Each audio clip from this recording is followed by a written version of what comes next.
Welcome to Conversations Minisodes.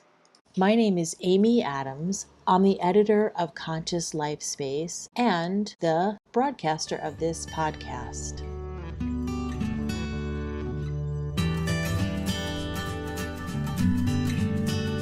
Welcome to Conversations with myself.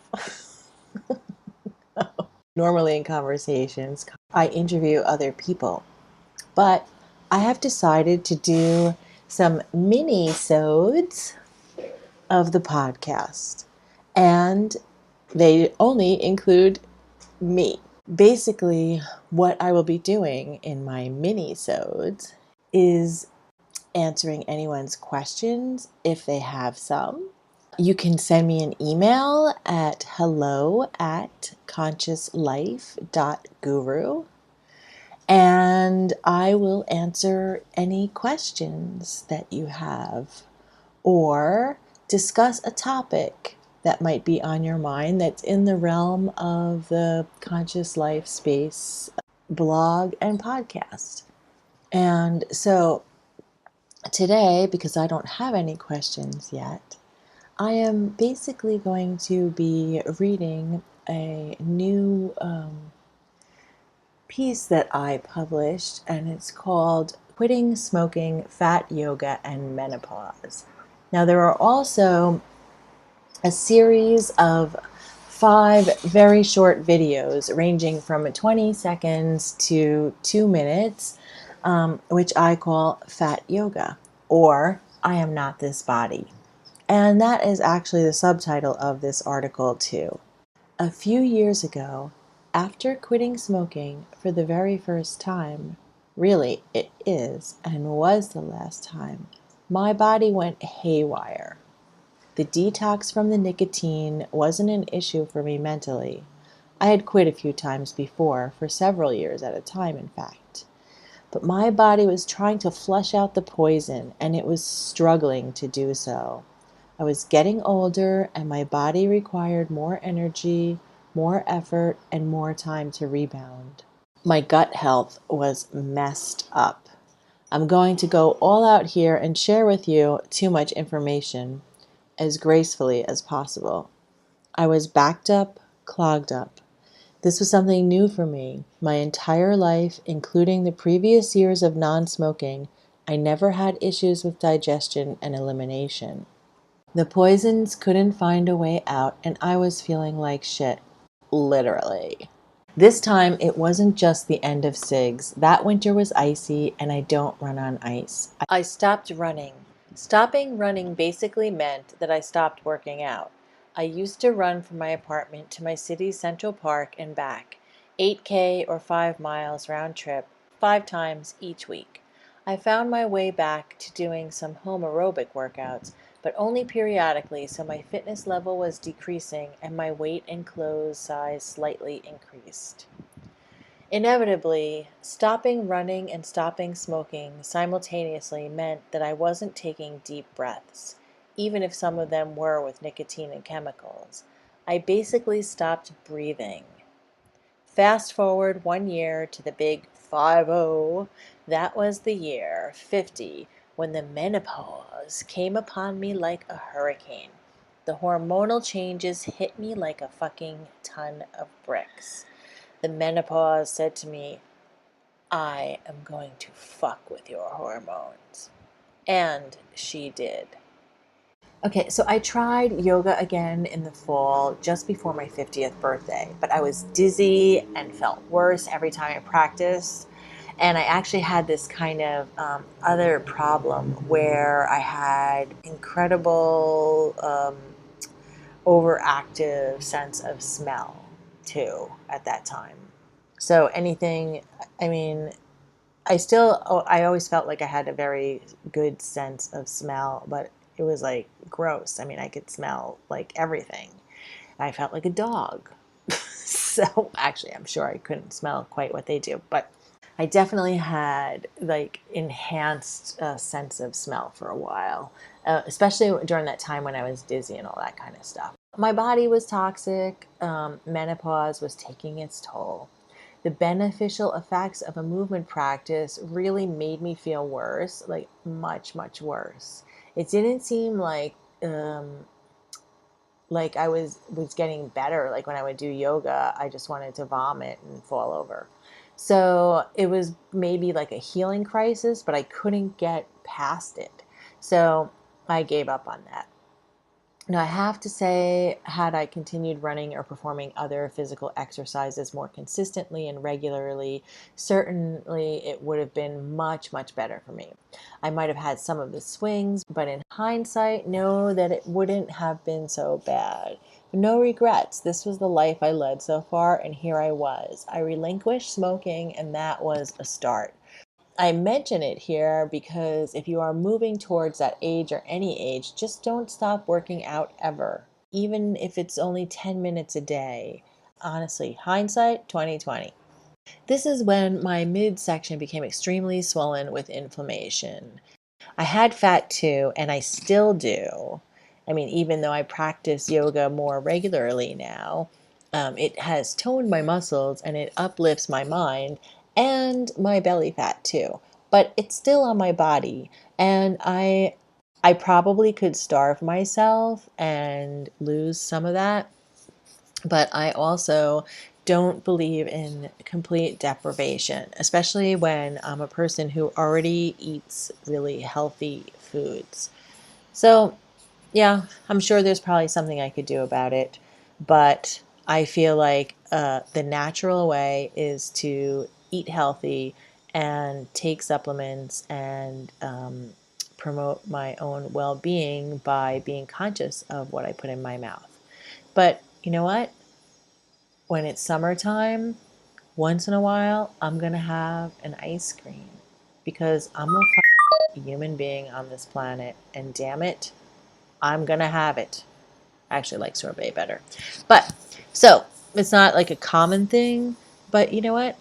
What are we? We're supposed to be like, never have ice cream, never, you know, eat something that you like that is, considered bad for you. All these judgments. Okay. So the thing was, though, during that time, my midsection had become so swollen with inflammation that by the end of a 2-year period, my clothing size increased 4 sizes. Like, I always had like a poof on my belly, even at my thinnest. I had a little pouch, and I used to call it my happy belly. But now it was like a giant belly, and it was swollen. I mean, luckily, I have to say that I was actually kind of, not that I wanted to be a bigger person, but I was glad that my body, that I gained weight actually in other parts of my body, so I didn't look complete. I mean, my belly's bigger, but it would have been even worse, I think, if I, just gained it all there. So, what I say is, for goodness sake, I didn't drink soda. I don't, not regular soda, not diet soda. It was never part of my reality. It's just not something that I enjoy. Alcohol, no.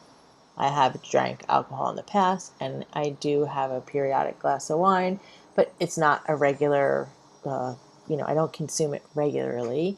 And do I eat processed foods? Sure, once in a blue moon, but basically not regularly again, too. So I don't even really like sweets. I mean, seriously, I don't mind having a bite of like a sweet if somebody has a birthday cake, but not my favorite thing. Except for the occasional brownie, which I sometimes make for as gifts or something like that. Or, even with my cookies, I like those digestive biscuits, and or the like an oatmeal cookie. So that's about it. It's pretty boring. Gaining that weight and going up in the clothing sizes, that totally sucked.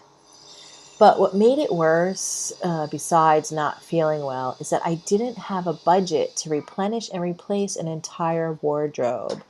And that really compounded my feelings of shame, as now I was like stuffing my body in clothes that were too small for me.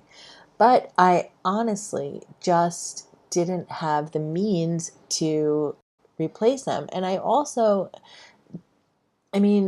think I wanted to have some clothes that I could feel normal in, but I also didn't feel like this was me and that I did not want to um, spend a lot of money buying a whole entire wardrobe.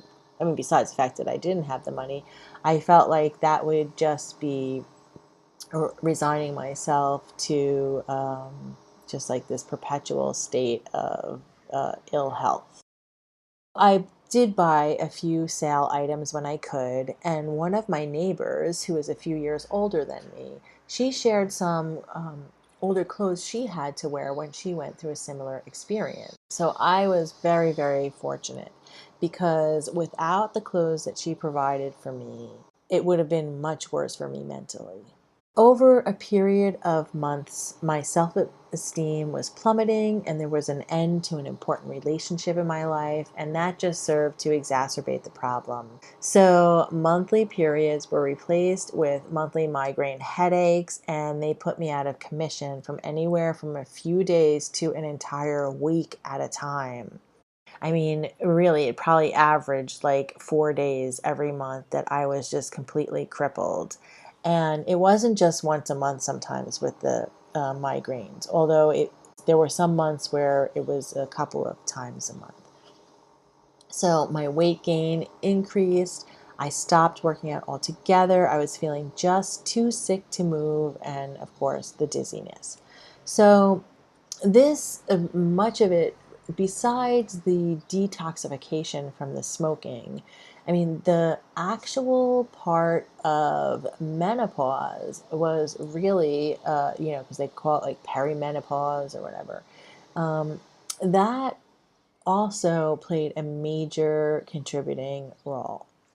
At some point, my blood pressure was down to some insane number that was bordering on you can't be alive with these numbers and what the fuck. So, the truth is that menopause was a subject that I wanted to avoid as I was going through it. It was just, I didn't want to admit it. I didn't want to be like, oh, my life is over. My youthful life is over, not my life is over, but my youthfulness, my ability to reproduce. Not that I even have any children, I have fur babies.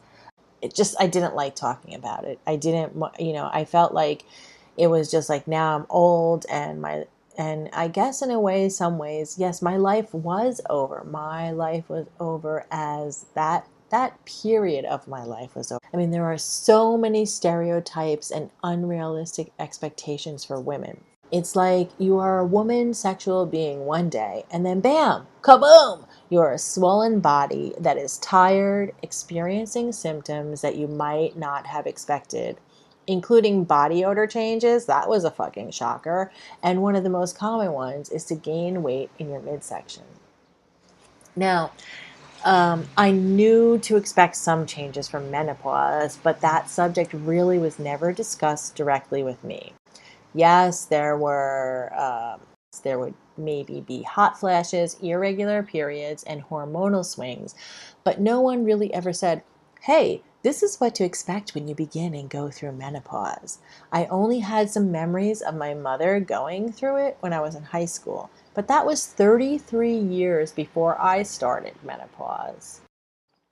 Back then, it wasn't something that was spoken about either. And it was in some ways, it was more horrific in the 70s and 80s. Back then, they just cut you up and threw away your insides as they performed hysterectomies regularly. Jesus, I'm so glad that I wasn't a woman having a childbearing age and menopause then. Woof. So, there are many, many symptoms of menopause, and I digress here for a moment to tell you that I've even created an infographic listing them in case no one tells you either. So I have the link in the show notes. The physical symptoms are one thing, but the emotional ones just ugh. Ugh, ugh, ugh, ugh. I started to experience shame around my body. I didn't want to be seen in public running or doing anything for that matter. I could handle the hot flashes even though they were intense. I was used to sweating a lot when working out because I'm a gross sweater when I work out. So it was wacky but bearable. Culturally and personally, there is a lot of shame around the loss of youth. It's not just all in my head. There is data and statistics to back me up. Yet throughout my life, I never looked at another woman of any age and thought about her sexual health. It never occurred to me and never is something that I would think about. I see a person, a whole person, who might be youthful or not. That actually makes me wonder why my ego thinks other people look at me and judge me. And even if they do, why do I care?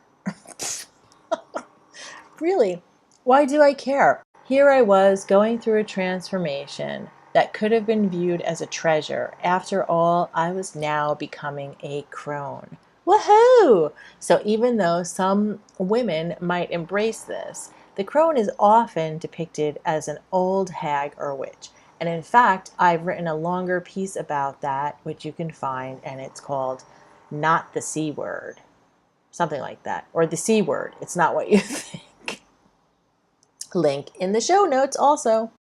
Becoming just doesn't happen overnight. It's a process to experience and go through. I was going through a metamorphosis to become a new me, a new life as I was moving from one stage of life to the next. Instead of embracing it, I felt like the cockroach in Kafka's Metamorphosis. Although Gregor, the salesman, was unfazed by his own transformation, those around him were shocked and ashamed, whereas here, now, it was me. It was my own shame. Why did I expect to be the repulsed, unwanted, dull brown cockroach? Why not expect to become the richly colored moth or butterfly? I didn't want to be fatter and duller and underappreciated or loathed. Cockroaches are survivors, but pretty much cringeworthy. All of these feelings and emotions were mine. I take responsibility for them. Still, they were and are influenced by the high gloss magazines and social media images of an ideal or even simply something I'm not. Why am I comparing myself to anyone anyway? What if I were to be the butterfly or the moth? I think their insect eggs and cocoons are prettier. How messed up is that to judge the beauty of cocoons? Cocoons of any kind, generally speaking, aren't that pretty to begin with. Even butterfly and moth cocoons, okay? They're not. The truth is, whether it is a roach or a butterfly, the process of transformation and rebirth is a miracle. Some days, the level of self-loathing was simply out of control, and other days I didn't feel well enough to actually care, and on the rare occasion, there were days where I could care less. The days that I could care less were days that I didn't have to really go out except to walk the dogs. Since I already ate really healthy foods, something else had to change, so I began to take some natural herbs to heal my body. These weren't all directly related to hormonal balance or menopause. Although I did try some supplements said to ease symptoms, they didn't really do much. I started adding wheatgrass powder to my morning smoothie or yogurt and started taking some supplements with magnesium to help with nutrient absorption. In addition, I started drinking golden milk, a hot drink made with turmeric, coconut milk, and black pepper. This was a step in the right direction, and I started to feel better. Fast forward to December 2015. I made my second attempt to restart my yoga practice. This time my muscles woke up and said, "We will support you and lift up your fat." Even if it wasn't quite visible, they did. Then my mind-body began to speak to me. So oftentimes when practicing yoga, thoughts don't usually pass through my head because my focus is on the pose. I'm really in the moment. So when they do, they are more meaningful than random. So one thought which was more like a statement and actually came up quite frequently, is I am not this body. I have always known that concept to be true, understanding that we are a life force beyond the fleshy suit we wear as animals on this planet. Be that as it may, we don't live in the esoteric, ethereal world. We live in a concrete world where people coexist and whole communities of them create societies, and they have expectations, even if some of them are unrealistic ones. In the outer world, in this concrete reality, we are limited by our own experience in a body that's categorized by, it's shaded and categorized by the fact that we are a gender, a skin tone, nationality, etc. And these kind of identities, like that's what creates separation. This is me, that is you.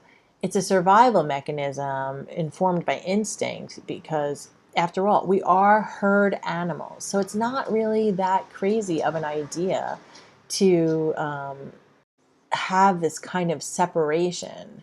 Me, I consider myself, I'm an entrepreneur, I'm an artist, I'm an editor and producer, I am a yogini, I am this, I am that, I'm a podcaster. Yeah. Belonging to a particular group can feel comforting and provide us with a sense of belonging, even though it simultaneously reinforces the idea of separateness and identity, as it creates a sense of community. Irony. Artists, poets, philosophers, gurus, amongst others, are just some of the people the world over who have been trying to unravel these ideas and bring them into other forms, reminding us to question the very identities we create. Because the division can feel very alienating too. Am I good enough? Comparison is the phantom lurking behind the curtain. How did it become that I would compare myself to not others, but a former version of myself? Even our experience of the concrete world is shadowed not only by our other bodies aspects, like the emotional body and mind body, but by the physical body's limitations with a range of auditory, sound, and visual light spectrums, etc. These limitations won't allow for transcendent experience without some effort. Okay, here's a quote that I like from, all these like stoic and ancient type people. I always get a little messed up with their names, but Epictetus? I'm not sure if that's how you say it. Here's his quote. Quote, quote mark. Begin quote. He is a man of sense who does not grieve for what he has not, but rejoices in what he has. End quote. I am not this body is a tenet of many spiritual teachings that really refer to different aspects of one body. Amongst the many physical teachings about the various bodies, depending on the teachings, the number varies. In Vedanta, there are 3, and in Theosophy, 7. There are many other teachings too, and some claim 4 or 10 or any number. It doesn't really matter, at least not for this conversation. So, in recent years, though, I've taken it quite literally as a coping mechanism. We have what some refer to as many bodies, but they are aspects of ourselves, such as the etheric body or any one of the several bodies that are spoken of. This is about the practical application of that idea and about the fact that my living in a physical body that has changed itself through life is my current reality. Fat yoga. Am I confusing life itself with my physical body? The suit isn't the experience. It allows for the experience to take place here and now. When I am, you too, attached to our physical bodies, we can fall into judgment and can go too far, harming ourselves by denying ourselves experience as we feel ashamed or critical. Contra, if we then go to the other extreme on a spiritual path, becoming ungrounded, we can miss out on experiences of the right here and right now on our little rocket ship in the sky, planet Earth. That about sums up all of what I have to say in this part of the podcast. And I would like to ask you to please follow Conscious Life Space on Instagram, on Facebook, and Twitter, and Pinterest. And the name is Conscious Life Space without any hyphens or anything on Instagram, Facebook, and Pinterest. But on Twitter, it is Conscious Life Spa, just without the ACE at the end because of the character limitation. The goal of Conscious Life Space is to share effectual media and to share conversation, discussion, and life experience. Thank you for joining me today for this podcast, and I hope that you will subscribe and you can listen on Radio Public, on iTunes, or your favorite platform. Feel free to send in questions, your own experience, or comments to hello@consciouslife.guru. Don't forget to subscribe to our podcast feed and our YouTube channel. Until next time, take care.